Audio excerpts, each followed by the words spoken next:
pour ce premier du coup atelier de la JCM. Donc je vous remercie du coup d'être présent ce 6 juin.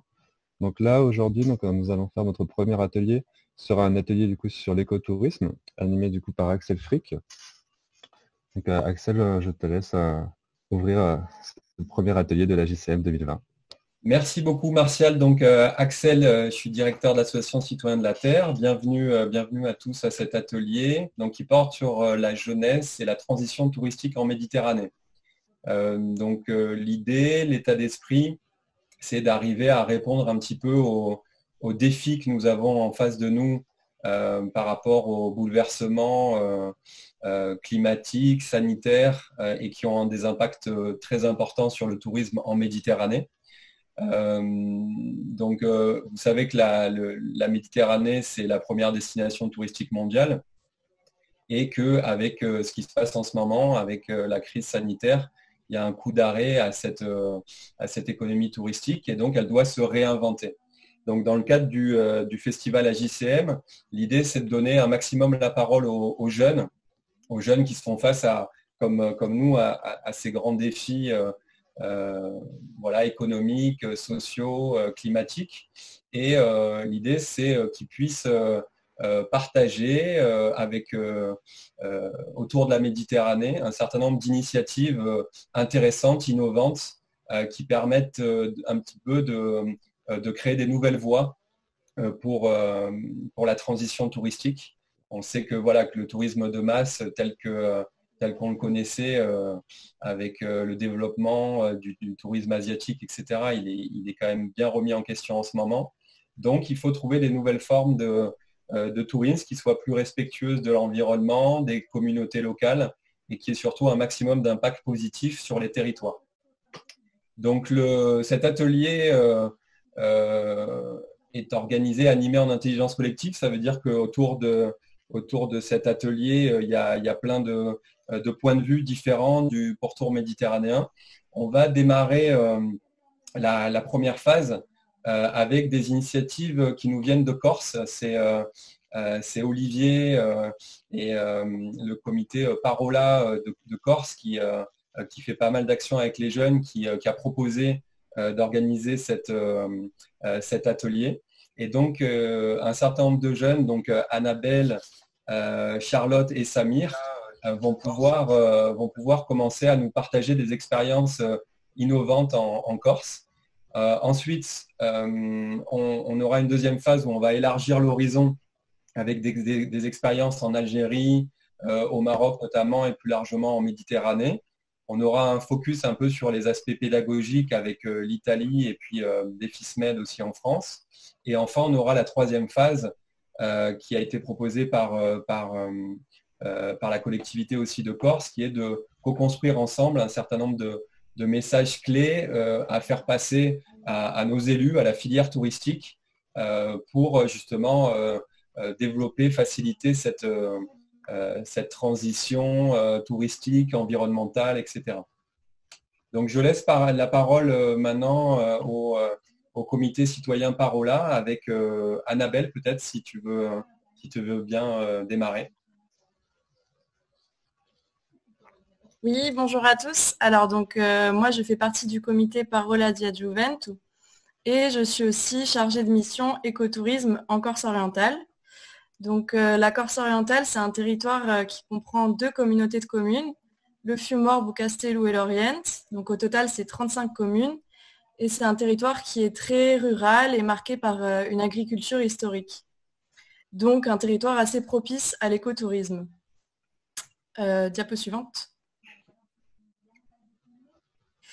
Donc voilà, la stratégie d'écotourisme sur le territoire, elle est financée par un programme européen qui s'appelle le LEADER. Et il y a un comité de pilotage qui se réunit plusieurs fois par an pour décider des orientations de l'écotourisme et de comment mener cette stratégie. Donc l'objectif vraiment, c'est de fédérer tous les acteurs engagés dans ce tourisme et de promouvoir et valoriser et proposer une offre structurée pour tous les touristes qui sont soucieux d'un tourisme plus responsable et plus respectueux de l'environnement et de l'habitant. Suivant.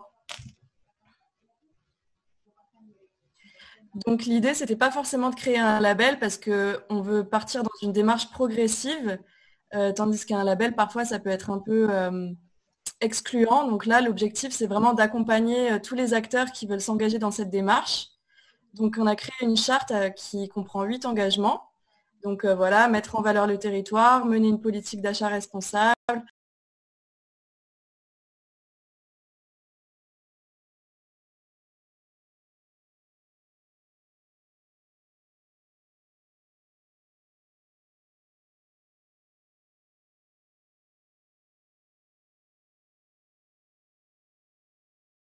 Journée rencontre du réseau. Donc ça peut se passer par exemple dans un des hébergements membres.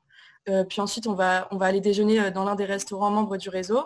L'objectif, c'est toujours de fédérer donc tous les membres, que chacun puisse se rencontrer et découvrir vraiment, mieux connaître l'offre qui est proposée en fait sur le territoire et pour mieux orienter les touristes et proposer une offre complète d'écotourisme. Diapo suivante. Donc voilà, donc dans cette charte, on a en ce moment 48 acteurs engagés. Donc c'est autant d'hébergements, ça peut être des villages vacances, des chambres d'hôtes, des gîtes. On a aussi des guides accompagnateurs, des activités nature, donc des jardins pédagogiques, des restaurateurs, des artisans et producteurs. Et puis voilà, donc c'est une offre qui est en fait très complète, très diversifiée. Donc là, vous avez la carte où vous pouvez bien visualiser. En fait, bon, j'aurais dû mettre une carte de la Corse pour qu'on puisse situer. Enfin, je l'ai mis au début, donc vous avez vu où ça se situe la Corse orientale. Ok, diapo suivante du coup. Donc les contreparties, donc en échange de leurs engagements, on leur propose des outils de communication pour qu'ils puissent donc communiquer sur leur démarche d'écotourisme. Donc par exemple, nous on a travaillé avec le Fab Lab pour un macaron comme ça. Finalement, on s'est rendu compte que le bois, c'était pas la solution parce que quand il pleut, ça se gondole. Donc voilà, on a fait un beau macaron en plaque émaillée. Je l'ai pas là, mais c'était toujours la solution de durabilité pour rester en accord avec nos valeurs. Et ils disposent d'outils de communication. On a travaillé aussi sur un guide de l'hébergement. Donc comme ça, c'est toujours dans l'idée de pouvoir les accompagner dans la démarche. Donc ça permet en fait de disposer de tous les outils nécessaires pour s'engager dans une démarche éco-responsable. Et donc les hébergements, voilà, c'est un guide très très complet qui est d'ailleurs sur notre site internet. Donc je vais vous partager le lien. Je vais vous l'envoyer tout de suite. Donc vous allez retrouver le lien dans la partie conversation. Voilà, comme ça, vous pouvez le télécharger directement pour voir de quoi on parle et comment on accompagne tous les acteurs du tourisme qui souhaitent s'engager dans la démarche. Donc, en échange aussi, on leur propose une aide, donc une expertise, par exemple des architectes, des paysagistes. On propose aussi, on peut mobiliser tous les experts qu'ils souhaitent pour toujours s'engager dans une démarche éco-responsable. Et donc, comme j'ai expliqué tout à l'heure, il y a les journées de rencontres qui permettent de fédérer tous les acteurs du réseau. Diapo suivante. Merci. Donc, concrètement, sur le territoire, aujourd'hui, on propose des circuits thématiques pour les touristes. Donc, on a fait en fonction de tous les membres qui font partie du réseau, mais aussi toujours dans l'idée de développer un tourisme alternatif en transition. Donc, il y a par exemple l'idée de slow tourisme. L'objectif, c'est de ne plus se déplacer avec la voiture ou rapidement. Donc, on va essayer de proposer par exemple un tourisme à vélo sur plusieurs jours ou alors à cheval aussi. On a des circuits sur une semaine. Donc, par exemple, quand le touriste arrive en Corse, il n'a plus besoin de louer une voiture, mais tout de suite, il va arriver en train et puis grâce à l'un des membres du réseau, il pourra partir à cheval ou à vélo. Ensuite, on a créé un top 10 aussi pour mettre en avant les activités insolites et les activités qui sortent des sentiers battus de la Corse orientale. Et voilà, donc là, vous avez des photos. Donc ça, c'est tous les hébergements. Donc, hébergements insolites. Diapo suivante.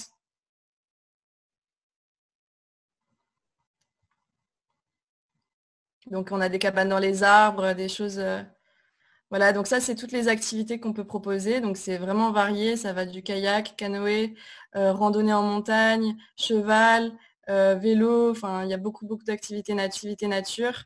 Il y a aussi des sorties pédagogiques pour sensibiliser à l'environnement. Donc là, c'est tous les artisans producteurs. Donc on a par exemple la découverte de la distillation solaire avec les huiles essentielles, de l'onotourisme.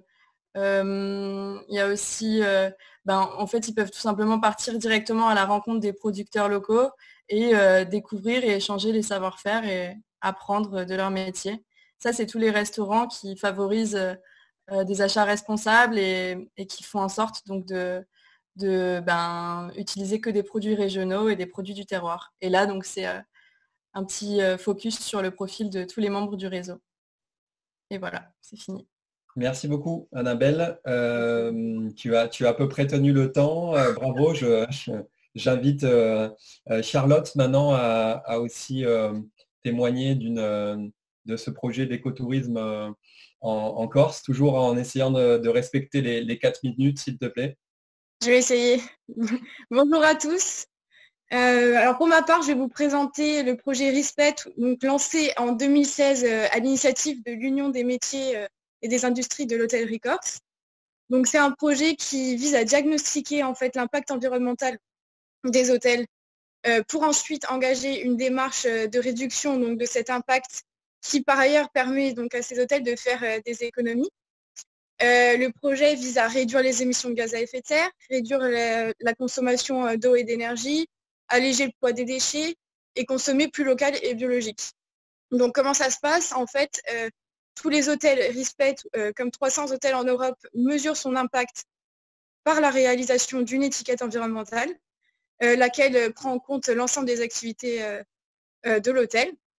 Donc les 3 ambitions, c'est vraiment d'emmener à terme la grande majorité des hôteliers vers une gestion environnementale performante, communiquer pour renforcer l'attractivité de la Corse en matière de tourisme durable et aussi sensibiliser les touristes à la protection de la nature et valoriser aussi les produits locaux. Axel, si tu peux mettre la diapo suivante. Donc la démarche, pour vous expliquer un petit peu comment ça s'est passé, en fait en 2015, donc 20 hôtels ont bénéficié d'un pré-diagnostic grâce à la collaboration de l'Université de Corse et un financement public de l'ADEME et de l'Office de l'environnement de Corse. 10 hôtels ensuite étaient sélectionnés pour être accompagnés sur 2 ans. Et ensuite, donc, ça s'est traduit par une étiquette qui permet donc qui permet aux clients de voir l'impact environnemental d'une nuitée et de suivre notamment dans le temps la mise en œuvre des plans d'action permis donc par ce projet. Les hôteliers se sont également engagés dans l'adaptation de leur menu dans une logique de circuit court et de produits plus biologiques. Donc il y a eu énormément de partenaires qui se sont mis dans la démarche. C'est vraiment un projet participatif. Donc est-ce que tu peux mettre la diapo suivante? Désolé, a priori, ça s'est un petit peu bougé, mais j'espère que tu arrives à encore. Oui. Donc du coup là on peut voir en fait après le diagnostic les chiffres qui ont été révélés donc sur l'impact environnemental. Au total, donc avec l'accompagnement, les gains, il y a eu pas mal d'économies faites. Donc vous pouvez voir 825 tonnes d'équivalent carbone économisés, presque 20 000 mètres cubes d'eau, 300 000 euros sur la totale, tous les hôtels qui ont été engagés. Si tu peux mettre la slide suivante, s'il te plaît. Oui, alors attends.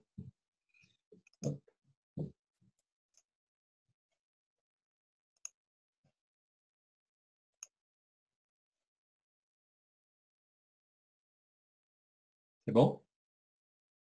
Oui. Donc ça, c'est une charte. Donc la constitution de cette charte, elle permet vraiment d'engager les clients dans la démarche. Ils vont en signant cette charte contribuer à effectuer un séjour plus vert. Donc, notamment, par exemple, si ils vont s'engager à ne pas utiliser le chauffage ou la climatisation si ce n'est pas essentiel, ou encore limiter le gaspillage alimentaire. Si tu peux mettre la slide suivante. Et donc, en fait, cette démarche, on voit vraiment qu'elle a porté ses fruits parce qu'il y a eu un intérêt fort. Aujourd'hui, il y a 24 établissements qui sont entrés dans la démarche Respect, répartis donc, dans toute la région.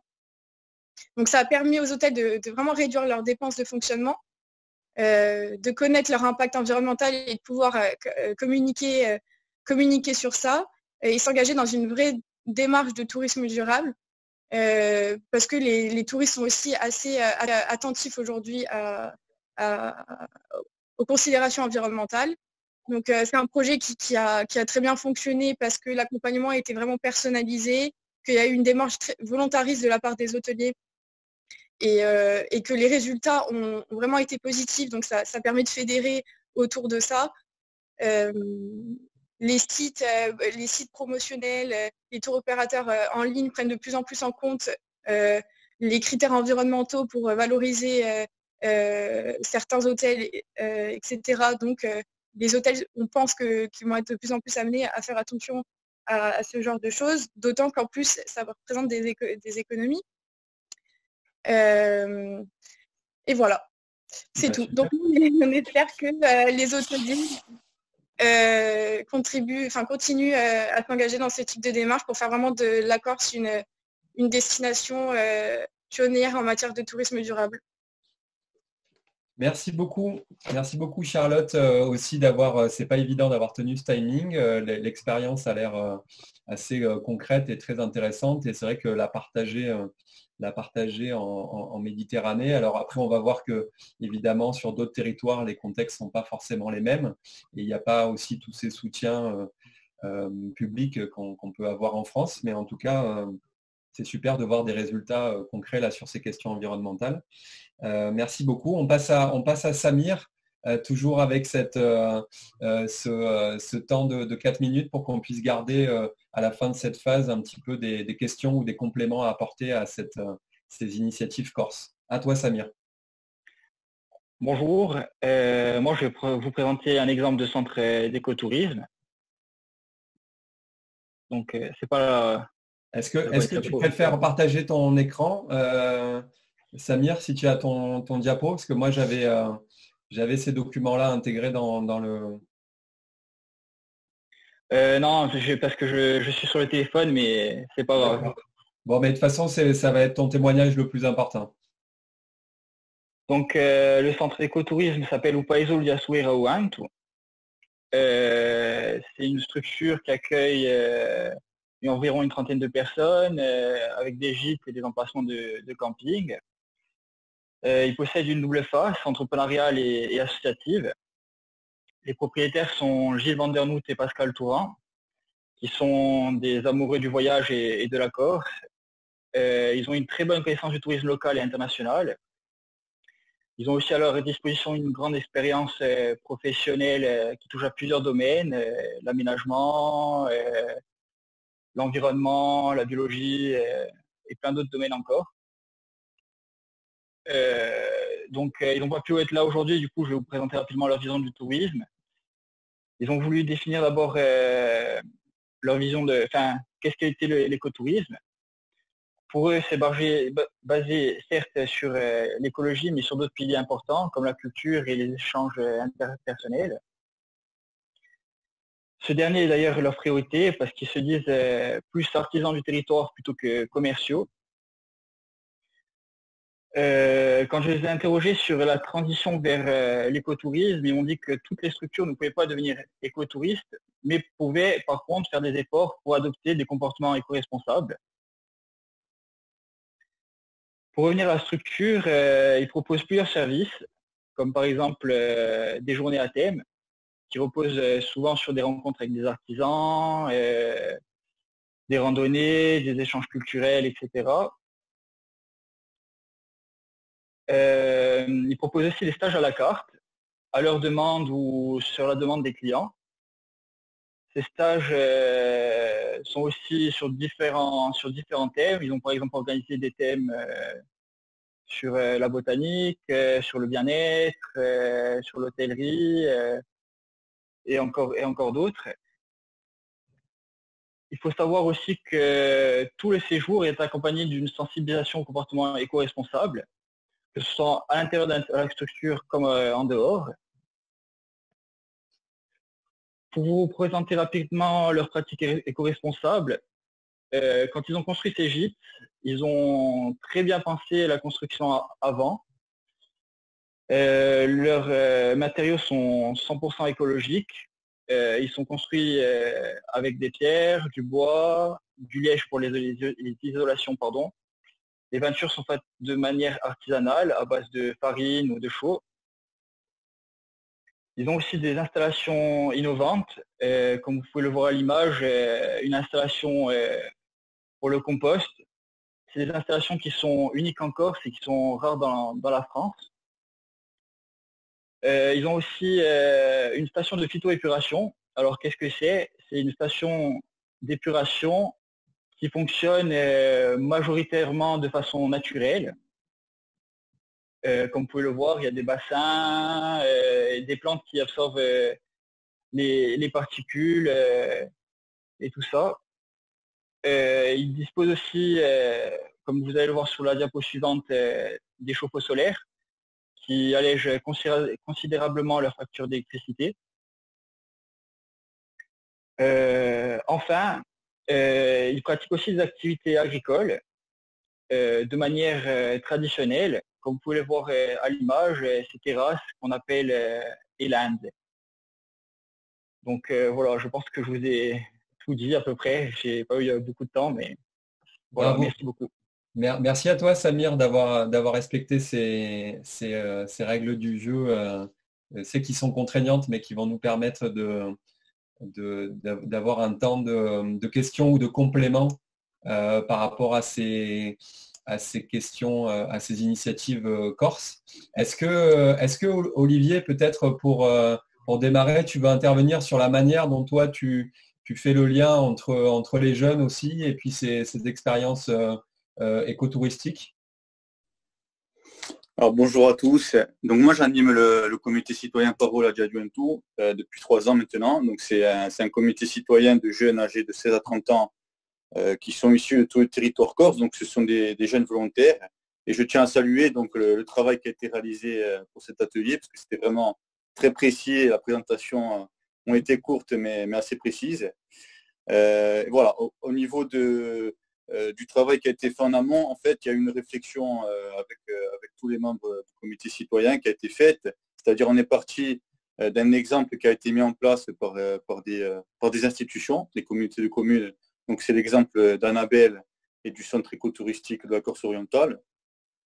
Ensuite, nous avons eu un exemple d'un syndicat hôtelier. Donc, c'est une initiative qui est partie d'un syndicat hôtelier. Donc là, on est dans du domaine privé. Et ensuite, le dernier exemple de Samir, donc c'est une initiative individuelle d'une personne, d'un couple de personnes qui sont éco-responsables de nature, qui sont engagées pour la planète. Donc voilà, à travers ces 3 exemples, on voit aussi que les initiatives peuvent être développées par plusieurs structures, par plusieurs entités, voire par des personnes individuellement. Donc, ce qui est très intéressant dans cette présentation de la Corse, alors on a l'impression que tout est parfait en Corse, c'est pas le cas.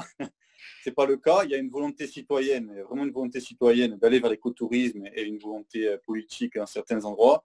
Maintenant, le tourisme de masse quand même prévaut sur le reste, et il reste beaucoup de choses à faire. Mais en tout cas, on est dans la bonne voie et c'est très bien qu'il y ait des jeunes qui se soient engagés pour faire cette présentation. Je pense que c'est très important. Et le dernier temps, la dernière demi-heure de l'atelier sera justement l'occasion d'apporter un message aux élus. Donc voilà, ce serait très important aussi d'adresser le bon message, car il reste beaucoup à faire. Merci. Merci beaucoup, Olivier, pour ta sincérité aussi sur la situation corse. Je vois Rita, peut-être. Est-ce que Rita a une question ou peut-être sur cette phase-là? On va faire un petit tour de table. Rita Federico. Il faut remettre le... Ecco qua, bonjour a Bonjour. tout le monde. Io vorrei dare la parola a Martina. Martina, che per Peripli dirà quello che noi abbiamo in mente per lavorare con voi. Ok? Poi dopo parlerò. Je peux traduire si vous voulez. Oui, Antonio, vas-y. Moi aussi, je peux. Justement, oui, moi, Rita et Martine, on représente l'association Peripli du sud de l'Italie. Nous sommes engagés dans l'échange culturel entre la Méditerranée.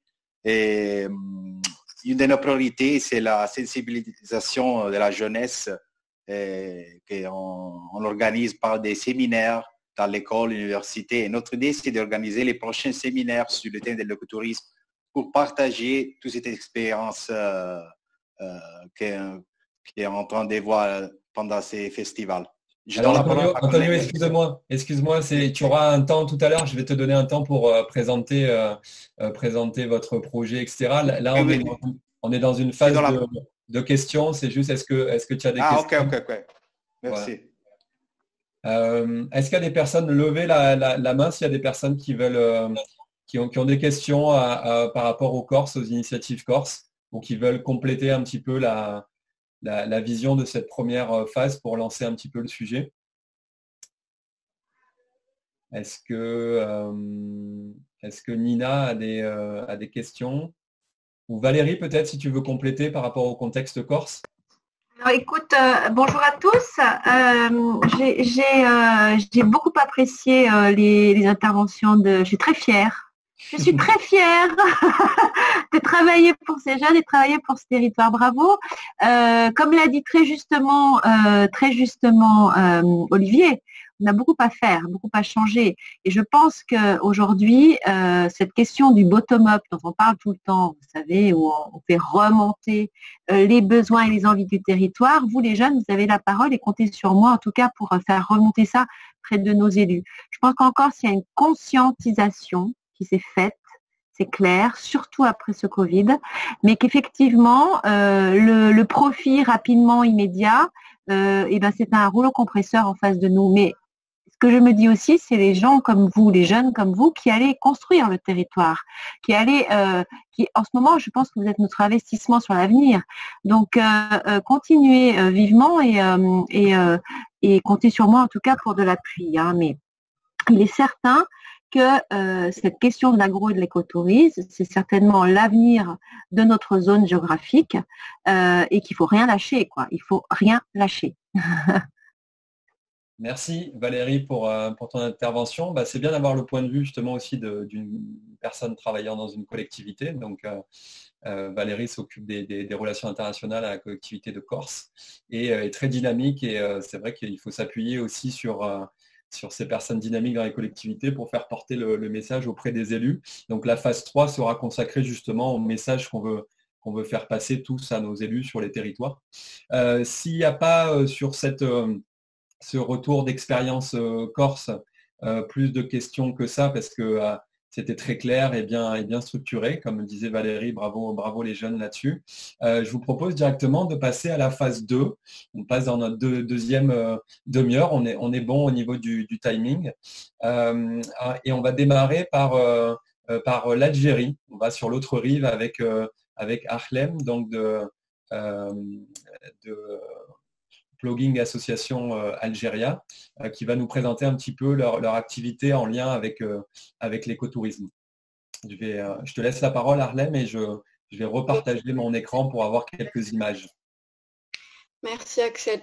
Bonjour à tous, merci de m'avoir permis de prendre part à cet atelier. Donc, je me présente, je m'appelle Ahlem et je suis secrétaire générale et chargée des relations extérieures de l'association Plugging Association Algéria.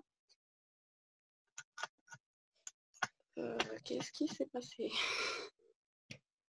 Voilà, tu as quelques images à l'écran si tu veux nous présenter un petit peu vos activités. D'accord. Donc, d'abord, Plogging Association Algérie est une association environnementale algérienne dont le principal objectif est la lutte contre la pollution sous toutes ses formes. Donc, à travers la sensibilisation d'abord du public, donc la sensibilisation est un point primordial pour nous, la préservation ainsi que la protection de l'environnement, mais aussi la promotion du tourisme local, de nature, urbain, historique, culturel, etc. Donc, c'est une initiative lancée par un groupe de jeunes engagés en février 2019, donc c'est une association assez récente et assez jeune, qui naît d'une prise de conscience grandissante quant au danger de la pollution. Donc, c'est quoi le plogging? Le plogging consiste à combiner entre l'activité physique à celle du nettoyage. Donc, autrement dit, faire du jogging, mais aussi en ramassant les déchets sur le chemin parcouru. Donc, le concept, c'est un concept suédois, donc qui est apparu, on va dire, vers 2016 en tant qu'activité organisée, qui s'est étendu dans le reste du monde vers 2018 et l'Algérie l'a adopté en 2019 avec notre association, avec PAA, Plogging Association Algérie. Donc, comment on organise nos activités? Donc, nos activités s'organisent selon des comités, divers comités spécialisés. Donc, nous avons un comité sport et bien-être qui organise des séances sport accompagné bien sûr de séances de nettoyage et de plogging. On a un comité conférence qui a pour but de partager, de débattre, d'organiser des tables rondes, de dessiner des débats, des conférences, etc. Bien évidemment sur différentes problématiques qui concernent l'environnement. On a aussi un comité junior qui est dédié uniquement aux enfants, qui œuvre pour la sensibilité des enfants. Et enfin, on a un comité écotourisme. Donc le comité écotourisme, donc, regroupe des personnes passionnées par le tourisme local au comportement éco-responsable et qui a pour but de sensibiliser à la cause environnementale tout en pratiquant le tourisme. Donc, à travers diverses sorties de sites naturels, historiques, urbains, etc. Donc, comment on s'organise de manière pratique? Donc, de manière pratique, l'association vise donc d'abord la promotion du tourisme local algérien, bien évidemment, sans s'écarter de son objectif principal d'ordre écologique. Donc nous avons, on va dire, adopté ce concept d'écotourisme, on l'a adapté à nos objectifs associatifs, donc on a, on va dire, on a simplifié ce concept et on l'a adapté à nos objectifs. Donc comment concrètement? Donc nous organisons des visites guidées, des visites de sites historiques, de musées, de paysages naturels, des randonnées. Donc, on s'organise à peu près par groupe d'une quarantaine de personnes. On essaye d'assurer le transport, donc un transport qui soit, on va dire, assez doux. Donc, par le covoiturage, le transport en commun, les vélos, tout dépend naturellement des destinations. Donc, on met aussi à disposition des adhérents et des participants un guide assez expérimenté, le plus souvent des locaux, des connaisseurs des lieux. Donc, mais aussi on vise à on va dire, sensibiliser aux bons gestes écologiques. Donc, on essaye de bannir tout le plastique. Parfois, on va même à exiger quelques accessoires. Par exemple, des gourdes ou des sacs en toile, on ne veut pas voir de plastique, parfois on l'exige même. Et on essaye aussi d'animer, on va dire, ces sorties et profiter des haltes et des pauses pour débattre des sujets environnementaux et voilà, rester dans cette optique de sensibilisation.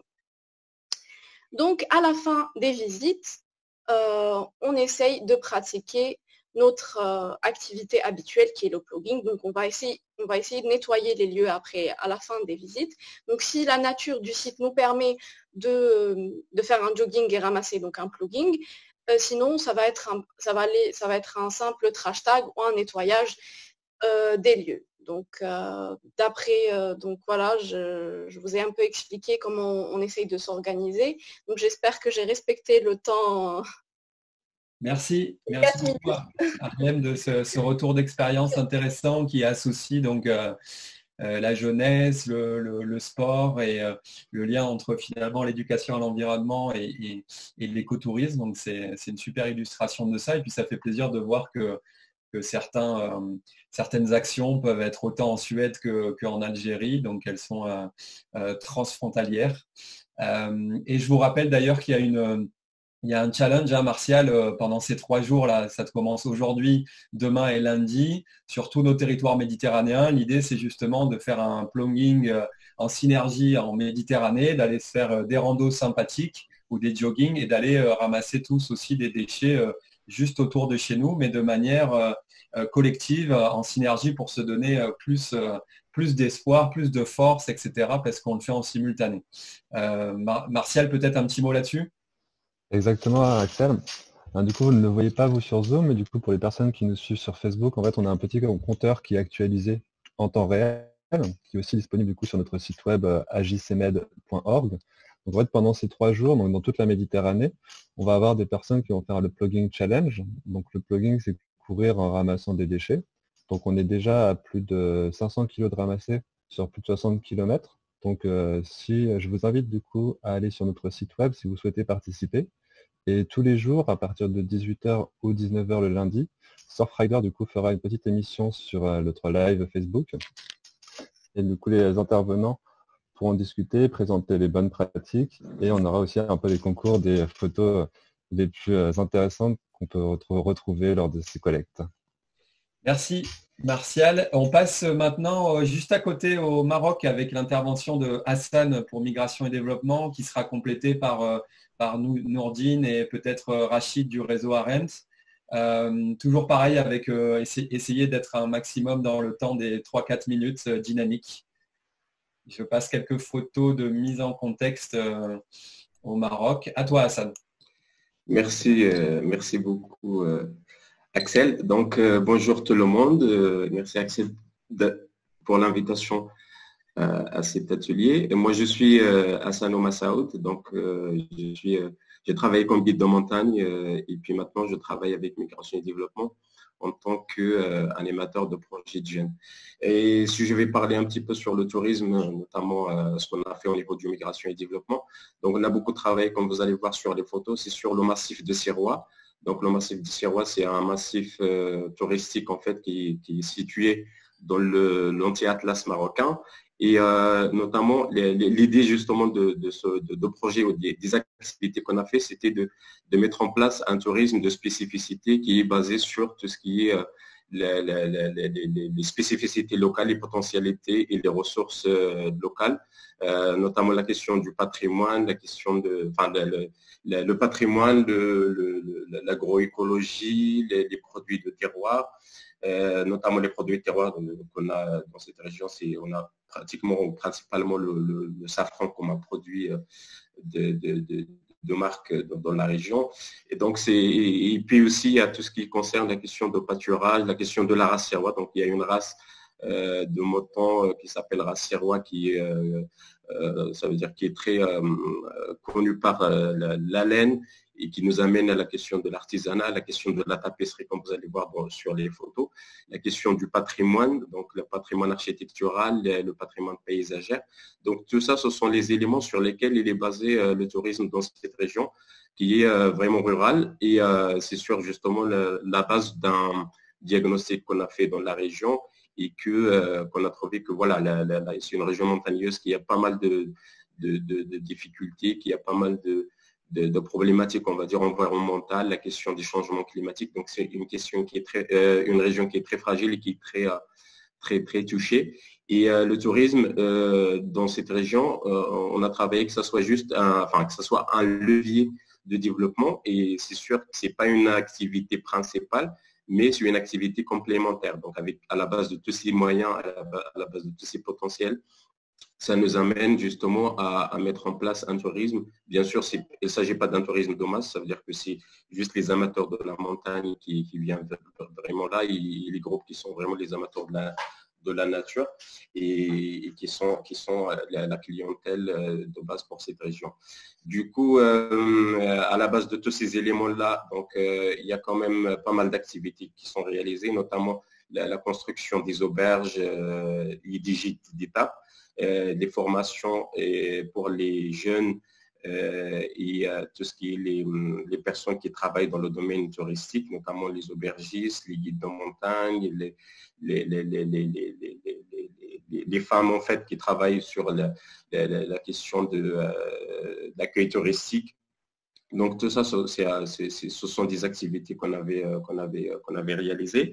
Et si je vais parler un petit peu sur la question jeunesse là-dedans, on va trouver que il est un petit peu la question jeunesse dans ce projet de tourisme, c'est on va dire principal, dans le sens où dans toutes les étapes ou tous les projets qu'on mène dans ce sens, il y a quand même l'implication des jeunes, notamment si je vais parler d'un projet qui est nommé un projet ACACTAI, ça veut dire un projet qui travaille sur l'agroécologie dans cette région.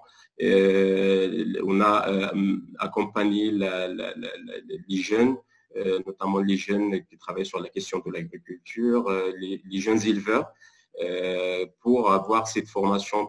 Déjà, on essaye que les jeunes reviennent dans leur territoire, parce que comme je disais, il s'agit d'un territoire rural donc qui a subi pas mal l'exode rural. Donc, via ces activités, on essaye que les jeunes ils reviennent pour investir sur leur territoire et de reprendre en fait tout ce qui est ces pratiques ancestrales, de revivre les pratiques ancestrales, soit au niveau de l'agroécologie, soit au niveau de pâturage, soit au niveau de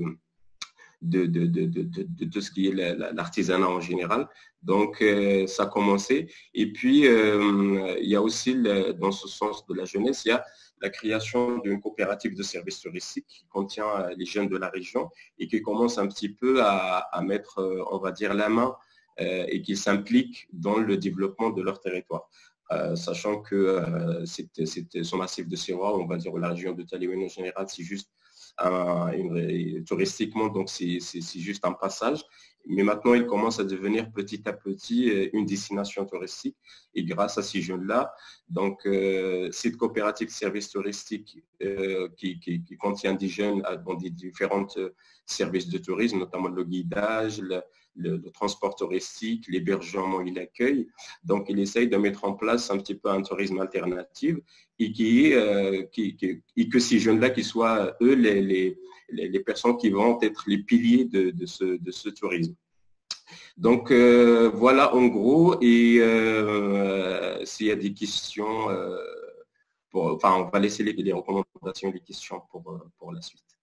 Merci beaucoup Hassan. Je laisse aussi le dernier petit slide que j'ai laissé parce que c'était qui a mis en avant pas mal d'enjeux pour créer de l'emploi localement pour la jeunesse, pour éviter si possible l'exode rural, etc. Il y a aussi l'enjeu de la communication. C'est vrai qu'une fois qu'on met en place des offres, qu'on investit sur place, il faut quand même arriver à faire venir une certaine clientèle qui est assez spécifique, et donc il faut aussi renforcer ces aspects-là de communication, de commercialisation, souvent sur ce territoire. Merci Hassan, et c'est vrai qu'on gardera une phase de questions s'il y a des questions spécifiques sur votre expérience. Donc on est là vraiment dans la présentation de l'écotourisme, tourisme solidaire comme un appui au développement. Et donc, je passe justement la parole à un grand spécialiste de la question sur le terrain marocain aussi, mais plus largement aussi en Tunisie, Nourdine El Arak, donc du réseau AREM. Par rapport déjà à ce que tu as entendu et à ton expérience de nombreuses années en tant qu'à la fois professionnel du tourisme et aussi professionnel du développement, est-ce que tu peux nous donner un petit peu ton regard sur ces enjeux pour les jeunes? Bonjour à tout le monde. Tout d'abord, je me présente. Donc, je suis Nourdine El Arak. Je suis un des coordinateurs de ce réseau ARAM, qui est un réseau d'acteurs engagés pour le tourisme responsable et l'entrepreneuriat social et solidaire dans les pays porteurs de Méditerranée. Tout d'abord, je dois féliciter la plupart des projets parce que parce qu'ils répondent à la grande question qui est celle de la réflexion et le modèle de développement prenant compte de la transition écologique et sociale, mais aussi répondre aux besoins pour les jeunes de pouvoir apporter dans leur territoire des réponses pour qu'ils puissent, comme ils ont dit les jeunes, et travailler et faire valoriser leur territoire. Donc, les projets, rien à dire, quoi. Il faut soutenir ce genre de projet, se mettre de plus en plus dans les réseaux, s'entraider, tout ça. Il y a de la matière, c'est excitant de voir aussi que les jeunes se prennent eux-mêmes. Donc nous, on était dans cette différence, c'est que on remarque en Méditerranée, en fait, deux types de pays, le Nord et le Sud. On va dire que le Nord, il est plus en avance parce que aussi on soutient toutes ces dynamiques. Il y a du soutien, on le voit. Il y a aussi des jeunes qui sont formés pour pouvoir apporter leur expérience et leur savoir-faire pour faire la coordination de ces projets. Au Maroc et dans d'autres pays, on est encore au début de ça. Et on est dans la grande problématique, comme on a vu avec Hassan. La problématique, c'est qu'il y a des territoires vraiment pauvres, très compliqués, très difficiles d'accès, avec pas souvent d'écoles ou des écoles, mais il n'y a pas de lycée, pas de formation pour les gens. Donc on est sur des situations un petit peu fragiles. C'est pour ça qu'au niveau d'Aramd, on a dit, pour pouvoir déjà dans le Sud commencer à réfléchir sur les questions de trouver des réponses, c'est qu'on va mettre le tourisme juste comme un des axes de développement territorial. On ne peut pas s'appuyer sur le tourisme parce qu'il y a l'infrastructure pour qu'un territoire puisse être reconnu par les touristes. Il faut que les gens puissent avoir accès, qu'il y a de la sécurité, qu'il y a des fois des hôpitaux, qu'il y a des fois de la route, qu'il y a de l'eau potable. Donc, on a mis en place une charte d'abord qui définit notre vision. C'est la charte d'Aramd que vous pouvez voir sur notre site aramd.org. Donc, je voulais pas ici commencer à parler de notre réseau, mais plutôt de voir que les jeunes dans nos territoires, le tourisme peut être une place vraiment pour répondre à énormément de questions d'entrepreneuriat social et solidaire. Et quand je dis tourisme, je dis coopérative. On a vu avec Hassan quand il parlait des questions de safran. Et moi, j'étais à Talouine pendant des années, même je veux dire 90, pour accompagner aussi des coopératives de femmes sur les questions de développement. Donc, il y a des coopératives qui peuvent produire. On a des produits locaux qui sont intéressants. On n'est qu'au début. Donc, on trouve sur des régions, par exemple, des produits phares, mais qui ne sont pas mis en valeur. Il y a des régions très sympathiques à visiter avec un peuple accueillant. Souvent, on voit ça au Maroc, en Algérie, en Tunisie, dans les oasis. Et en même temps, on peut répondre à la question, comme ils ont dit certains jeunes, de jeunes qui laissent leur territoire pour partir. Moi, je ne défends pas que les gens doivent rester dans leur territoire. Mais j'ai dit ceux qui peuvent rester, peuvent trouver des axes sur lesquels ils peuvent travailler. Et souvent, on peut trouver des questions, et on l'a vu, ça veut dire quand il y a une concertation territoriale, quand il y a un plaidoyer vis-à-vis des acteurs politiques, de l'État, de l'administration publique, des jeunes, de la société civile, il y a, comme on dit souvent, un très bon couscous à préparer et à mettre en avant avec beaucoup de légumes. Donc, je vous dis bravo. Et on reste à votre disposition en tant que réseau Aramd pour partager des liens, des axes, ou faire aussi connaître à travers les gens qui nous suivent ou dans nos plateformes, et faire le lien des fois entre les gens aussi du Sud et les gens du Nord, et les gens du Sud aussi, parce que là, on est en train de travailler entre l'Algérie, la Tunisie, le Maroc et la France. Bientôt, ça va être avec la Catalogne. Donc, je vous invite à voir sur notre réseau Aramd. Il y a des choses très intéressantes. Il y a des gens. En France, dernièrement, on a mis en place une agence de voyage méditerranéenne qui débute. Hein. Malheureusement, avec le Covid, ça a été un petit peu compliqué. Donc, BIP, c'était son rôle, c'est de pouvoir mettre en avant ces projets. Donc, BIP aussi peut être partenaire de ces projets corse de certaines personnes. On peut voir comment on peut mettre en avant des projets. On a beaucoup de choses à apprendre de vous, jeunes. Hein. À pas dire que nous, on a des solutions, mais on a l'expérience et peut-être l'âge, la barre blanche pour avoir vu beaucoup de choses et dynamiser. Merci beaucoup et merci de me permettre de partager avec vous ces moments très, très sympathiques. Merci à toi, Nourdine, de montrer qu'on peut justement avoir un âge senior et toujours un esprit jeune et ouvert comme toi. Ça fait plaisir.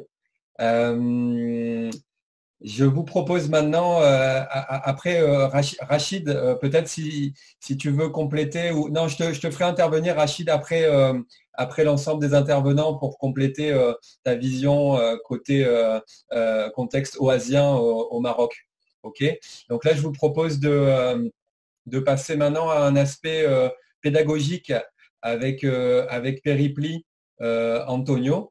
Donc, comment un petit peu on peut faire passer ces messages, ces nouvelles initiatives auprès d'étudiants, voilà, comment on intègre dans la pédagogie des formations à l'université, etc. Donc, on va écouter d'abord Antonio et son équipe au niveau de l'Italie et ensuite, ça sera complété par Eric Rollet, puis on reviendra à Rachid sur les oasis. Antonio, à toi avec ton équipe italienne. Bienvenue. Oui, merci. Merci beaucoup à tous. Une rapide salutation. Comme j'ai dit avant, nous sommes engagés comme association Péripli dans l'échange culturel entre la Méditerranée et surtout une de nos priorités, c'est la sensibilisation jeunesse qu'on organise à travers les séminaires dans les écoles secondaires et les universités. Et le sujet de la Méditerranée, c'est un sujet central dans notre séminaire. Et l'idée, c'est d'organiser les prochains séminaires sur le thème de l'écotourisme. Et c'est intéressant expérience. Et on pense que c'est très important de lier, mettre en commun toutes ces expériences entre la Méditerranée. Pour faire ça, on a pensé à une idée de créer un guide à travers de l'activité pour tous les élèves. Et je donne la parole à ma collègue pour que vous explique cette idée. Merci. Merci à tous. Martina.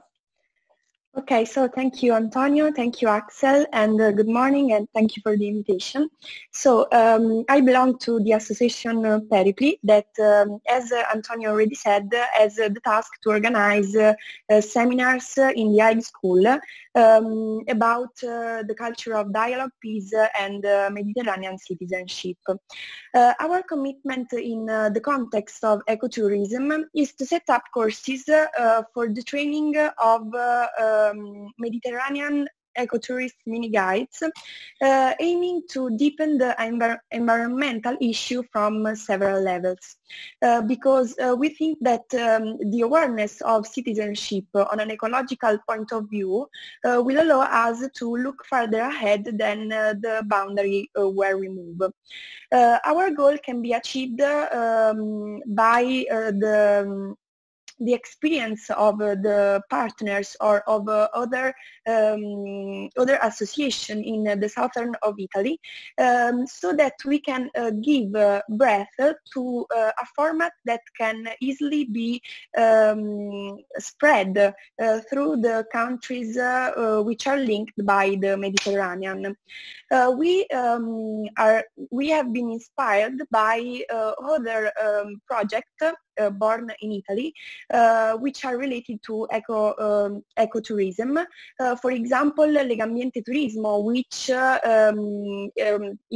was founded in 1997 by Legambiente, which aim is to build sustainable tourism with regard to the management of waste or, for example, energy and water sources, sustainable mobility and also environmental education. Or, for example, Oscar Ecoturismo, which prize the places, for example, the National Park of Pollino, which encourage tourism involving the weakest section of the population and also involving the local economy. And so we know that what happens in the Amazon or everywhere in the world affects all the population. So we should start building a new Ark of Noah, probably. And this is all. Ok. Merci beaucoup, Martina. Donc, un projet qui se base sur des initiatives du sud de l'Italie, avec cette idée d'essaimer des pratiques écotouristiques en se basant sur des initiatives déjà existantes en Italie et qui pourraient aussi, si j'ai bien compris aussi avec les échanges avec Antonio, inclure les expériences qui sont présentées aujourd'hui, inclure plus d'expériences méditerranéennes et qui seraient transférées. Oui, voilà. Tout à fait. Créer une sorte de mini-guide pour les élèves pour présenter, illustrer aussi toutes les expériences qu'on a vues aujourd'hui. Ok. C'est intéressant de voir toute l'expérience complète.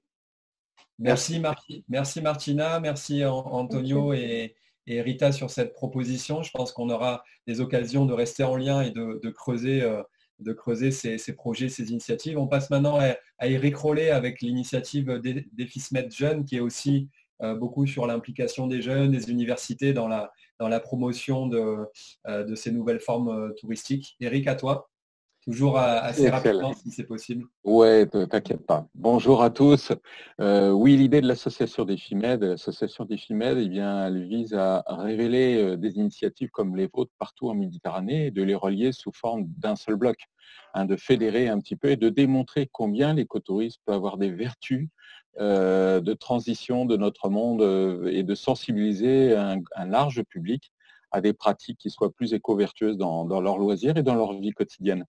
Et c'est vrai que pour le 17 octobre prochain, l'association DEFIMED appelle un ensemble d'étudiants et de lycéens à organiser en simultané, depuis leur territoire, sur les deux rives, eh bien, un festival, leur animation publique promouvant l'écotourisme à travers une production emblématique locale. On se réjouit parce qu'il y a des candidatures qui arrivent de partout. Et j'espère bien qu'on vous associera, vous tous, parce que ce 17 octobre sera leur journée à ces jeunes. Et beaucoup d'entre eux vont découvrir l'écotourisme à cette occasion. Ils vont prendre conscience de ses vertus. Je ne sais pas si Pauline nous a rejoint. Bon, elle m'a envoyé un mail comme quoi elle se connectait, mais elle est en train de tout coordonner avec DEFIMED. Et voilà. Oui, bonjour. Oui, je suis là. Oui. Eh bien, vas-y, je te laisse juste conclure alors et merci de nous avoir rejoints. Oui.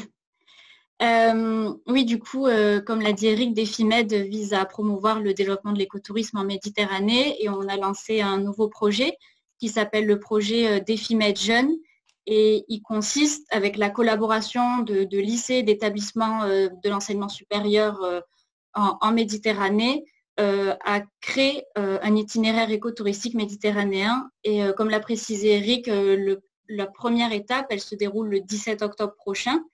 Et cette journée-là, c'est vraiment une journée qui est consacrée aux jeunes et elle a pour but, les jeunes doivent se rattacher à une production écotouristique locale et créer une animation autour d'elle afin de la mettre en valeur, de la promouvoir et de sensibiliser ces initiatives-là à un large public. Et donc le 17 octobre, c'est un projet qui se déroulera en simultané tout autour de la Méditerranée.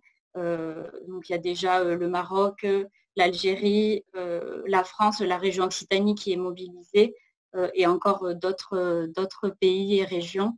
Et toi? Et voilà, et moi, évidemment. Tu vas organiser une animation dans le Gard, donc avec un collectif. Ah. Merci beaucoup, Eric et Pauline. J'ai partagé donc dans Converser, là vous avez le lien vers justement ce jour-là, le 17 octobre, directement sur le site de DefiSmed pour prendre rendez-vous. Donc ça va justement, c'est pour ça qu'on s'est mis en synergie avec vous. Ça peut être un relais justement d'implication des jeunes et de valorisation.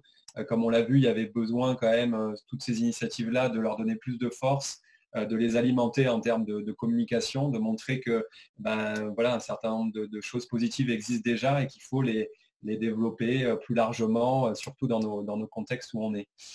Merci beaucoup d'avoir joué le jeu aussi d'intervention courte pour que ça reste dynamique. On va bientôt rentrer dans la dernière phase, la dernière demi-heure, qui va être une phase de co-construction avec vous, de messages clés qu'on souhaite faire passer, chacun d'entre nous, comme une sorte de plaidoyer auprès notamment des élus. C'était la proposition de la collectivité de Corse, mais plus largement au sein de la filière aussi touristique, parce qu'il y a les professionnels du tourisme, même dans le secteur, on va dire, classique, qu'il faut essayer d'amener vers ça. Et je pense qu'avec les crises actuelles, ils sont de plus en plus nombreux à se poser des questions sur la raison d'être de leur activité, sur le sens de leur activité. Et c'est vrai que toutes ces formes d'écotourisme peuvent leur donner des pistes pour qu'ils puissent se réancrer un petit peu sur leur territoire, qu'ils puissent recréer des liens avec les savoir-faire locaux, les ressources locales. Donc, ce que je vous propose, c'est quand même compléter un petit peu les perspectives avec, est-ce qu'il est toujours là, Rachid, sur l'Oasis au Maroc? Rachid, tu es toujours avec nous? Oui, il est là. Oui. Sur l'Oasis d'Aoufous, donc en lien intégré aussi à la dynamique du réseau AREMS. Est-ce que tu peux nous dire un petit peu, toi, sur ce lien entre la jeunesse de ton territoire et toute l'activité de tourisme solidaire que tu développes sur l'Oasis, nous donner un petit témoignage là-dessus? Ok, salut.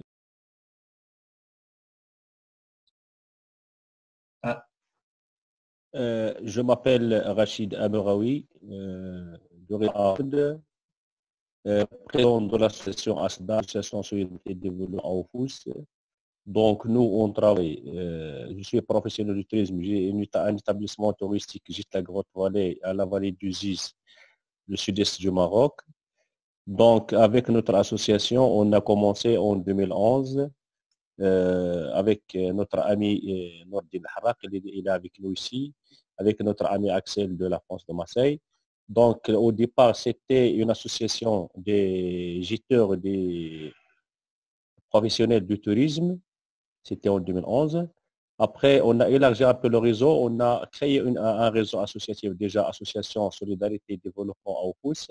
C'est un réseau associatif avec des coopératives féminines, des clubs de sport, des associations de pompage d'eau avec énergie solaire, des groupes de musique, donc toute une activité au niveau du territoire.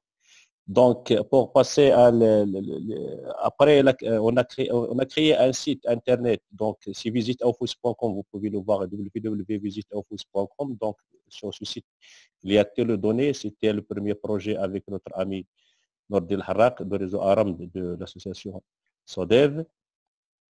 Donc, après, on a essayé de faire, comme l'a dit notre ami Hassan, on a passé la deuxième étape, c'est la régularisation de situation des jeunes de Oufous. On a jusqu'à maintenant 6 guides professionnels avec leur badge officiel, de travail officiel avec les guides, avec les touristes sur le territoire.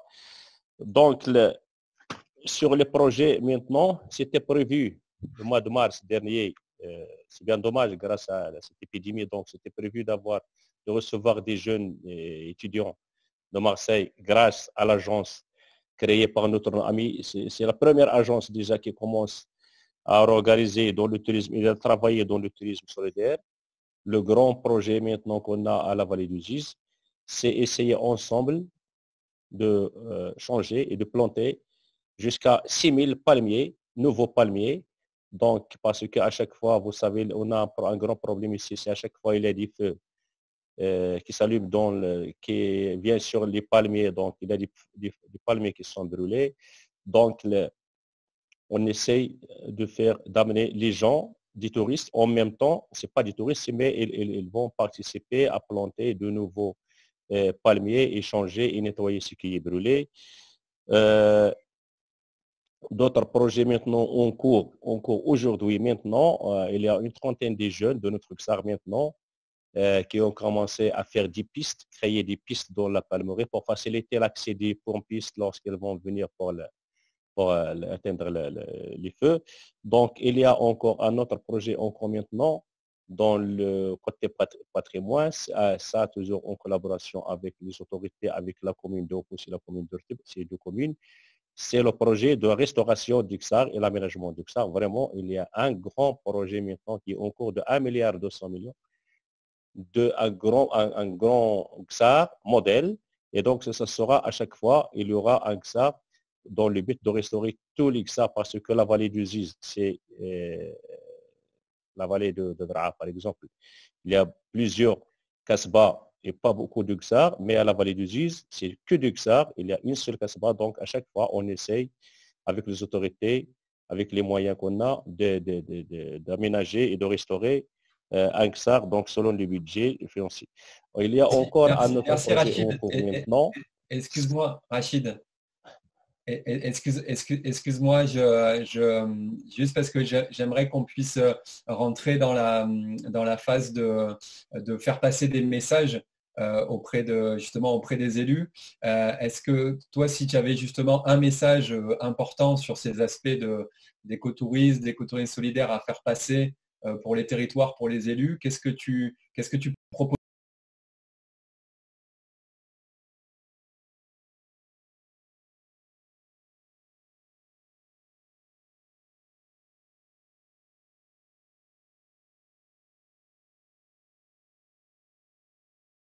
Les jeunes, tu impliques les touristes quand ils viennent, donc tu joues le rôle de lien.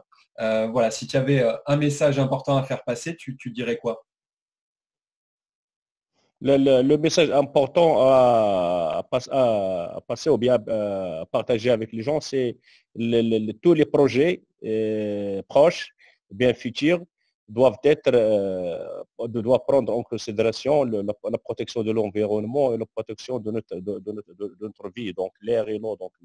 Donc il faut avoir des budgets, programmer des budgets sur chaque budget, par exemple le budget de 2020, il faut avoir un montant qui est réservé juste pour la protection de l'environnement, parce que les gens n'est pas encore là, donc il faut penser à ça, donc c'est ça l'objectif, et c'est ça le but de notre projet, Inch'Allah, ensemble avec les autorités.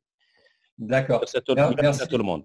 Merci beaucoup, Rachid. Donc, un message sur le besoin d'investir finalement dans ces enjeux-là, dès qu'il y a des infrastructures ou dès qu'il y a de prendre en compte ces questions environnementales. Je vous propose maintenant un petit tour de cercle rapide sur cette même question. Je vous ai repartagé le lien, donc c'est le petit document où on va capitaliser un petit peu les messages que vous allez exprimer maintenant. Là, je vais vous poser à chacun la même question. L'idée en intelligence collective, c'est que chacun complète ou rebondisse les uns sur les autres pour que ça enrichisse un petit peu la réflexion. Et puis après, on vous repartagera. On vous repartagera ce document-là et vous pourrez l'utiliser pour le présenter à vos différentes collectivités, vos différents élus. On va démarrer avec Samir. Samir, si tu avais un message clé en tant que jeune à faire passer aux élus, au territoire, qu'est-ce que tu dirais? Donc moi, j'inviterais les élus à venir vers nous, parce que rien qu'au sein de notre mouvement, déjà, il faut savoir que c'est un mouvement apolitique. Il y a des gens de tous bords et il y a pas mal d'idées, malgré le fait qu'on ait peu d'expérience ou pas du tout. Et donc voilà, j'espère que les élus vont venir vers nous pour qu'on puisse au moins en discuter, en débattre et surtout, je pense qu'il faut agir. Voilà, merci. Ok, merci à toi. Annabelle? Alors, oui, du coup, moi, j'ai des propositions assez concrètes auxquelles j'avais réfléchi un petit peu avant. Alors, si tu devais en garder une. Après, on pourra les intégrer. Hein. Les budgets nécessaires pour créer un guide qui prône les bonnes pratiques, autant pour les acteurs professionnels du tourisme que pour les voyageurs qui viennent en Corse. D'accord. Merci. Monsieur Nourdine. Ah tiens, le micro Nourdine. Ouais.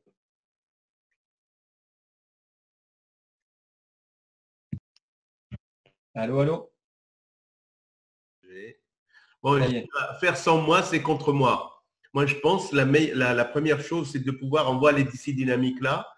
Bah, des fois, on n'a pas le temps, les élus n'ont pas le temps de les écouter, donc ça peut se faire par des concertations. Donc, on ne peut pas imaginer une transition, une réflexion sur un modèle de développement sans écouter toutes ces initiatives déjà, ces dynamiques territoriaux qui existent. C'est la base pour moi et le début de tout travail un petit peu intelligent. Ok, merci. Qui en a d'autres? Antonio? Oui. Oui, bonjour. La connexion n'est pas bonne. Mais je pense que c'est important. Tu m'entends? Antonio, non, on t'entend pas. On va continuer. On va continuer. Ah, là, vas-y, essaie.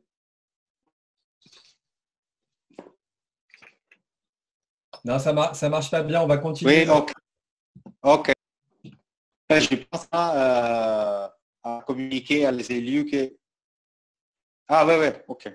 Mets-le par écrit. Mets-le par écrit, s'il te plaît, Antonio. Hassan, de ton côté. Alors, de mon côté, moi, je dirais un message pour les collectivités territoriales, c'est qu'ils encouragent et qu'ils accompagnent les jeunes pour qu'ils investissent dans un tourisme qui est basé sur l'identité territoriale et les spécificités. Donc, parce que si on donne l'occasion, bon, il y a pas mal de jeunes, bon, je parle de notre région, qui ont cette envie d'investir, de revenir pour promouvoir leur territoire via le tourisme. Et donc, il leur manque un petit peu ce soutien des collectivités, de leur donner les chances. D'accord. Si vous pouvez écrire sur le document, justement, partager au fur et à mesure vos idées, vous rentrez sur le document sur Google et vous le formulez comme vous le voulez. Pour ça on fait un document partagé. Mathieu Ricci? Oui, Ricci. Ricci, pardon, avec l'accent corse. Il n'y a pas de souci. Bon, message aux élus. Bon, moi, étant donné que je suis membre de Parole, mais aussi je suis engagé en politique dans un parti, ce qui est important, c'est comme on l'est chez Parole, parce qu'obligatoirement, il n'y aura aucun clivage partisan et les décisions qui seront prises seront toujours faites généralement dans l'intérêt général, quelle que soit l'obédience politique des personnes. Alors véritablement, en Corse, on a cette chance-là d'avoir des élus quand même qui sont assez proches de la population. Ce n'est pas le cas dans notre région de ce que j'ai pu voir. Il y a quand même énormément de manque d'investissement du public. Et nous, en Corse, c'est qu'on a cette chance-là d'avoir énormément de personnes qui s'engagent, qui travaillent à la collectivité. Et c'est pour ça que je pense dans d'autres pays, toujours réclamer, essayer un maximum d'envoyer des mails constamment, appeler, presque harceler ces personnes-là pour vraiment qu'elles aient ce déclic et qu'elles comprennent que de réflexion. Voilà. Ok. Merci. Eric, si tu avais un message à faire passer. Je dirais l'écotourisme, imaginons-le ensemble, rassemblons-nous, relions-nous, allons voir ce qui se fait de très bien sur certains territoires, comme on l'a vu là, et puis montons peut-être des événements, des séminaires territoriaux de renforcement de capacité, voilà, qui permettraient à ces élus d'acquérir les clés de cet écotourisme qui va être quand même en grande partie le tourisme de demain, je l'espère en tout cas. Ok. Merci. Harlem, du côté de l'Algérie. Oui. Alors, à mon sens, le volet, on va dire, éco-responsable, solidaire, participatif, respectueux et surtout conscient du tourisme est à prendre en considération. Ça, c'est une question, on va dire, assez évidente. Et par rapport au contexte algérien, je pense qu'il faut vraiment profiter de la richesse paysagère, historique, culturelle et cultuelle du pays. Il y a beaucoup de, on va dire, de ressources sur lesquelles nous pourrons nous baser pour mettre en place cet écotourisme-là. Voilà. Okay, donc insister pour mettre en valeur déjà l'existant, les richesses, les ressources existantes. C'est vrai que notamment en Algérie, il y a une diversité incroyable de paysages. Merci. Marilyn Nardini, elle souhaite... Oui, vous m'entendez? Oui. Oui, donc voilà, moi je fais partie du comité Corse Parola di Adjuvantu. Merci de me donner la parole. Alors moi je suis pas trop spécialiste dans le domaine, mais j'étais très intéressée par toutes les interventions.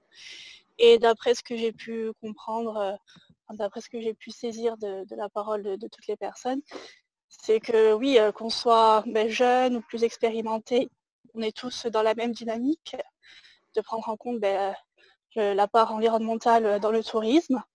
Et que va falloir évidemment nous consulter et aller à la rencontre de toutes ces personnes qui ont des tas d'initiatives, des tas d'idées et qui parlent d'une même voix, voilà, qu'on soit jeune ou qu'on soit plus expérimenté.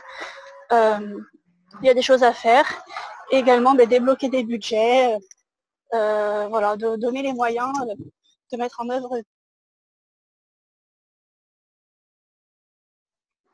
Ok, merci. Donc il y a cette idée aussi d'associer les jeunes, les professionnels, les différentes générations pour avoir plus de poids. Et puis toujours cette question des moyens et des budgets pour les collectivités. Nina, est-ce que Nina souhaite s'exprimer là-dessus? Est-ce que Nina est avec nous? Non. Valérie. Oui, je veux bien, merci de me donner la parole. Bon, évidemment, il y a quelque chose qui ressort de ces échanges, c'est le mot réseau et ensemble. Hein. Je pense qu'on a vraiment à œuvrer ensemble sur cette question-là pour défendre effectivement l'éco et l'agrotourisme comme un outil de développement territorial, pérenne, transversal, bon pour l'humain, bon pour le territoire, bon pour l'environnement, bon pour l'emploi, etc. Et à l'écoute de mes chers jeunes Corses qui sont intervenus, je vais tenter, moi je pense qu'il faut qu'on parvienne à faire ça, on y arrivera ensemble. Il faudrait que la collectivité de Corse développe un appel à projet, des bonnes pratiques, pour appuyer les bonnes pratiques, les initiatives comme les vôtres. Et donc à voir comment tout ça peut se monter. On est au cœur de notre problématique quotidienne en Corse. Hein. Le tourisme, c'est 35% du PIB de la Corse, hein, c'est pas anodin. Et je pense qu'ensemble, on pourra avancer. On a la chance d'avoir des élus qui sont quand même très sensibilisés. J'aime bien aussi la question apolitique, c'est important parce que ici, sur notre territoire, il y a des questions de blocage de décisions qui sont majeures parce qu'il y a des antinomies politiques, hein, c'est toujours la problématique. Et ça, je pense qu'il faut sortir de ce sujet-là pour le bien du territoire, pour le futur. Et en parlant de futur, justement, il faut persuader nos élus actuels d'œuvrer pour le futur. Donc, c'est se faire une base. Donc, c'est toujours compliqué. Moi qui travaille avec des élus depuis très longtemps, les élus, ils ont un temps politique. Bien sûr, une temporalité, c'est le temps de leur mandat et ensuite il y a des élections. Donc on a la chance quand même d'avoir des élus aujourd'hui dans l'exécutif qui sont proches de leur territoire et je pense qu'on a quand même pas mal de billes dans notre poche pour avancer. Mais en tout cas, sur la question tourisme, jeunesse, il faut que je vois comment est-ce qu'on peut faire quelque chose de transversal. Je m'engage à défendre ce sujet. Il faut qu'on ait un appel à projet, que vous puissiez répondre et que vous puissiez émarger avec des budgets, parce que ce que vous faites là, ce sont des petits budgets et on peut faire beaucoup avec peu. Donc, bravo à vous. Merci beaucoup. Merci beaucoup Valérie pour ces messages plein de bonnes énergies. Est-ce que Marilyn peut ne plus partager son écran parce que ça, on a un écran blanc. Je ne sais pas si vous avez la même chose que moi. Il faut cliquer vers le bas, voilà.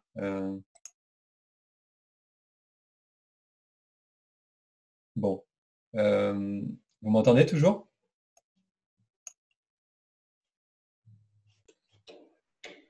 Oui, ouais, on entend. Hein. Ça y est.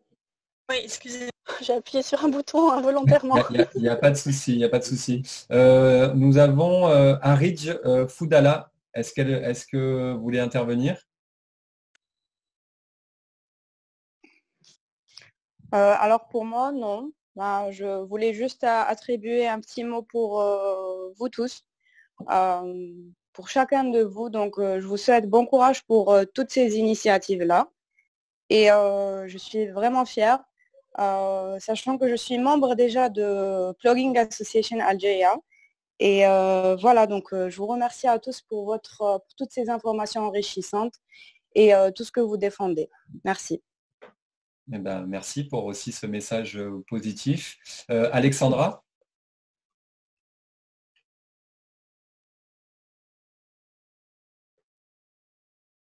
Non, Alexandra ne veut pas prendre la parole. Mathis, peut-être ? Je crois que c'est des jeunes du Parlement régional de la jeunesse de notre région. Mathis ? Est-ce qu'on m'entend ? Oui. Comme la personne précédente, ça a été très intéressant et très enrichissant. Ah, il y a une mauvaise connexion. Est-ce que tu peux nous envoyer tes messages par écrit, s'il te plaît ? Voilà. Ghezali, il y a Ghezali aussi avec nous. Est-ce que Ghezali veut prendre la parole ? Non. Martial, est-ce qu'il y a des personnes qui, toutes celles qui sont autour, là, elles peuvent prendre la parole normalement ? Olivier veut parler. Ah, Olivier, à toi. Merci. Alors, pour le message aux élus, donc là aujourd'hui, donc on se rend compte qu'il y a plein d'initiatives d'écotourisme et c'est très bien, sauf qu'aujourd'hui, c'est encore, ça se limite à un engagement militant de certaines personnes qui mettent en place ces initiatives. Or, il se trouve que l'écotourisme est le tourisme de demain. On va aller vers ça, donc il faut au niveau des élus, des territoires, que soit développer un plan vers la transition touristique en concertation avec tous les acteurs, donc touristiques, les acteurs institutionnels, les politiciens et aussi les citoyens. Il faut aussi impliquer les citoyens dans cette transition touristique parce que lorsqu'il s'agit de changer les choses durablement, il faut aussi avoir une information qui soit complète à toutes les parties. C'est-à-dire si les citoyens ne sont pas au courant de ce qui se passe sur le territoire en termes de transition touristique et s'ils n'ont pas leur mot à dire, rien ne se fera correctement. Il y aura des personnes, des institutions qui vont avancer seules dans leur coin et finalement les citoyens ne seront pas au même rythme que ces institutions et l'écotourisme ne pourra pas se développer convenablement avec des citoyens peut-être qui sont en retard par rapport à ce qui s'est fait aujourd'hui. Donc il y a une histoire une notion de responsabilité collective avec vraiment, il faut mettre en place un plan vers la transition touristique avec un cap en année, c'est-à-dire cap 2022, 2023, 2024, que ce cap soit vraiment réfléchi avec toutes les personnes qui sont concernées, parce qu'il va falloir informer, il va falloir accompagner les entreprises, ce qui est très difficile parfois, parce qu'on a toujours travaillé depuis 30-40 ans sur un même secteur, il est très difficile de changer, de s'adapter et de s'orienter vers d'autres pratiques. Donc il va falloir accompagner, informer, sensibiliser Mais aujourd'hui, voilà, on est obligé, je dirais, de fixer un cap. Voilà. Après, il faut bien sûr interroger tout le monde pour fixer ce cap. Personne ne peut dire en 2024 qu'on pourra faire du tout écotourisme, mais 2030, 2035, en tout cas, s'il n'y a pas de cap, malheureusement, ça restera de l'engagement militant de la part de certaines personnes. Ok, merci beaucoup Olivier. Juste pour compléter ton intervention,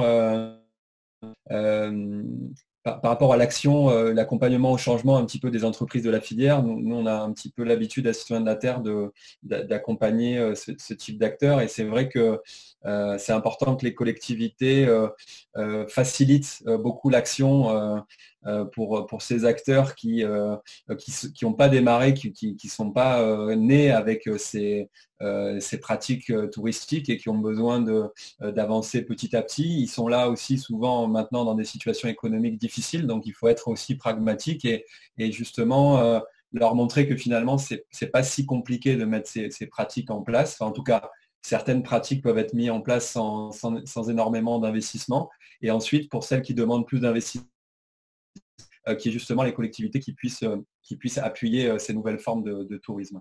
Je donne juste Mathis qui se connectait pas bien tout à l'heure, nous dit aussi qu'il remercie tout le monde et que tout ça est très intéressant, très enrichissant, donc tant mieux. On a aussi, est-ce que Stéphanie veut intervenir sur ces messages à faire passer? Allô? Oui. Vous m'entendez? Oh, d'accord.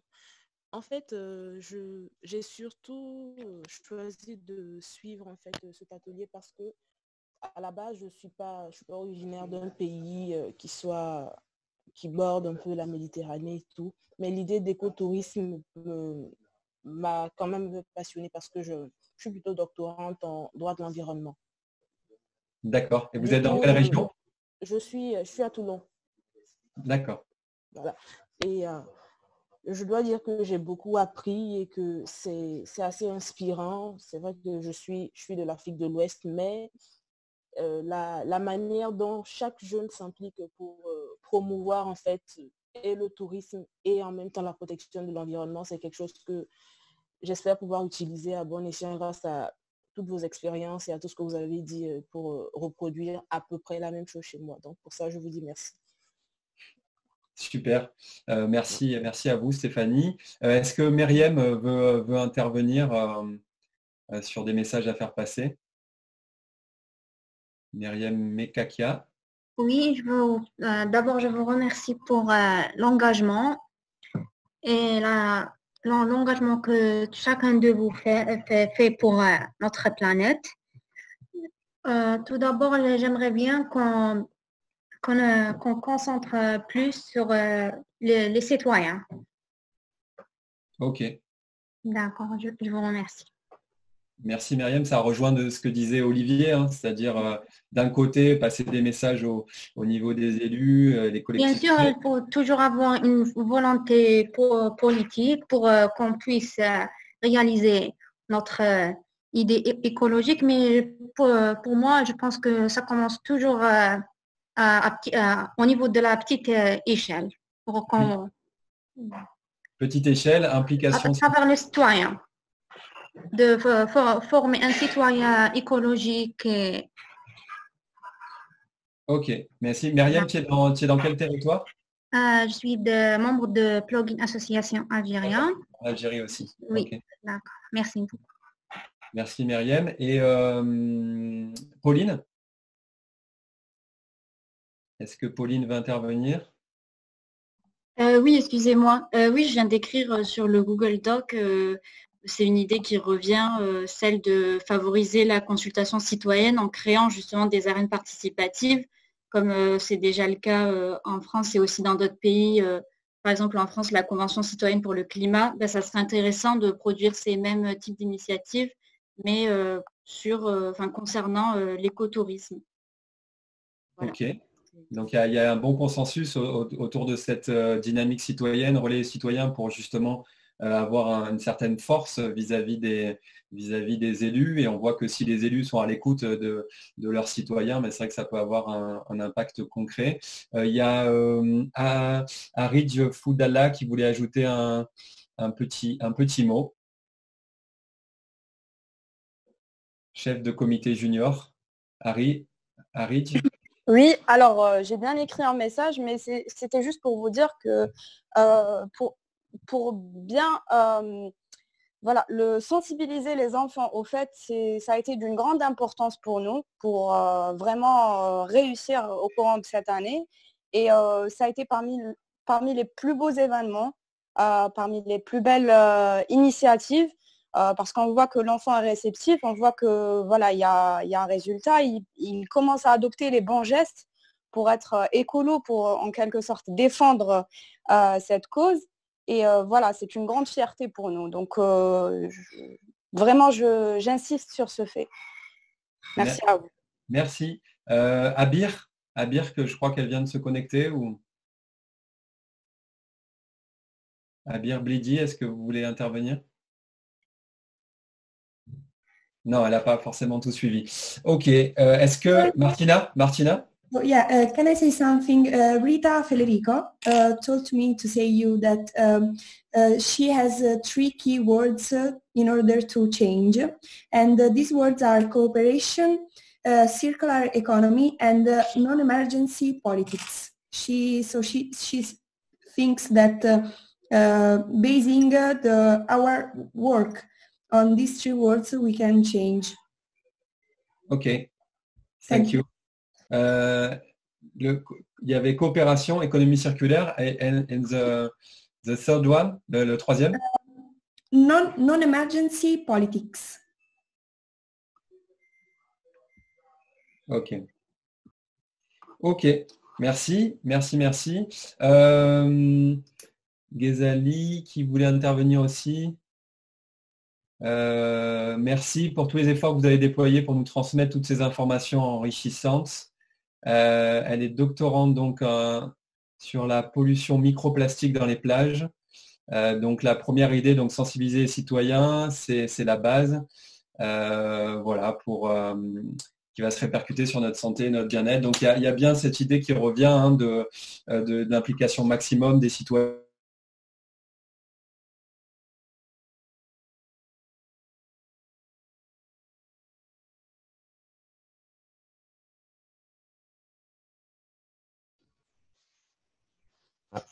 Alors je crois On a perdu Axel. On a perdu Axel, non? Petit problème technique. Il a bugué. Ah oui, j'ai eu une coupure. Ouais, c'est bon, on te entend. C'est bon? Ouais, donc j'étais en train un petit peu de synthétiser nos propos, mais comme vous l'avez vu, on a un document déjà partagé où vous avez pu noter un certain nombre de messages. Évidemment, c'est juste une préfiguration de documents. On vous proposera avec les têtes de l'art d'essayer de faire une petite synthèse, et vous pourrez rajouter des clés ensuite à faire passer chacun sur nos territoires. Vous avez compris que l'idée, c'est de tous se mettre ensemble, en synergie avec chacun nos points de vue, nos perspectives. Chacun, évidemment, a un contexte spécifique sur son territoire, avec plus ou moins d'appui des politiques, des collectivités, mais en même temps, il y a pas mal de points convergents qu'on a notés. Cette dynamique citoyenne, le fait de faire des concertations territoriales en impliquant les élus, le fait de partager, comme on a fait aujourd'hui, toutes ces initiatives déjà existantes et qu'il faut supporter, développer. Donc la notion aussi d'investissement, d'arriver à mettre des budgets pour cette transformation, et cette idée aussi de simplifier le passage à l'action aussi pour la filière en cours et qui doit se changer, se transformer. Et donc, Valérie insiste encore là-dessus, sur cette conscientisation, éduquer tous les citoyens. C'est la fin de cet atelier, on est 12h30. Donc, je propose à Martial peut-être de faire un petit mot avant de finaliser cet atelier. Et on vous donne rendez-vous, donc à la fois vous avez noté le 17 octobre pour une journée de valorisation de tout ça. Et après, on restera de toute façon en lien. Vous aurez les mails des uns et des autres. pour qu'on reste de bonnes relations humaines. On a vu qu'on avait des valeurs qu'on partageait, on a vu qu'on passait tous à l'action à notre niveau. Et donc maintenant, l'idée, c'est de continuer à co-construire des projets ensemble, des projets concrets en Méditerranée, des projets concrets sur nos territoires. Merci encore à tous et je laisse Martial nous donner quelques points pour terminer cet atelier. Merci Axel. Premièrement, du coup, je veux vous remercier aussi d'avoir été présent autant sur Zoom que sur Facebook. Donc, c'est vraiment plaisir de voir les initiatives. Donc là, c'est la fin de l'atelier, mais c'est pas du tout la fin du festival AJCM. Pour aujourd'hui, on pourra se retrouver du coup à partir de 14h. Donc pour les personnes qui ont eu les invitations, vous pouvez vous connecter sur Zoom. Sinon, vous pouvez du coup continuer de voir le festival sur notre page Facebook, donc AJCMed. Donc on aura une conférence sur l'environnement à 14h avec un intervenant du Liban, d'Algérie et de France. S'en suivra du coup à 16h une autre conférence en anglais cette fois-ci avec du coup nos correspondants d'Arménie et d'Égypte. Pour finir, du coup, on avait parlé du Plugging Challenge, donc le challenge qu'on fait lors de ces 3 jours du festival AJCM, qui est une collecte de déchets partout en Méditerranée. Donc je vous invite à aller voir sur notre site web ajcmed.org pour participer et du coup inscrire le nombre de kilomètres parcourus ainsi que les déchets. Et à la fin, du coup, nous aurons Gazar, un de nos correspondants arméniens, qui du coup nous délivrera de la musique, du coup en chanson avec une guitare en fond. Donc je vous invite à participer donc, lors de ces prochains jours. Encore une fois, merci d'avoir participé et à très bientôt. Merci Martial. Juste à noter 2 autres thématiques demain qui est orientée sur l'égalité des genres et l'entrepreneuriat féminin. Donc dans le programme de la JCM, c'est vrai que ça peut aussi vous intéresser. C'est comment les jeunes peuvent aussi avoir leur rôle dans cette transformation, cette égalité des genres un peu partout autour de la Méditerranée et comment promouvoir l'entrepreneuriat féminin en Méditerranée. Et le 3e jour, donc le 8 lundi, c'est surtout ce qui est mobilité solidaire. Vous savez que le fait de pouvoir bouger, de mieux se connaître, et justement l'écotourisme est un vecteur de tout ça, ça permet aussi de favoriser un développement durable de nos territoires et de former la jeunesse à l'ouverture sur le monde et à comprendre aussi quelle est la situation des autres autour de la Méditerranée. Donc on vous invite à vous impliquer aussi dans ces autres ateliers, ces autres thématiques demain et après-demain. Très bonne journée à tous et à très bientôt. On continue ensemble à co-construire cette Méditerranée écologique. Bonne journée.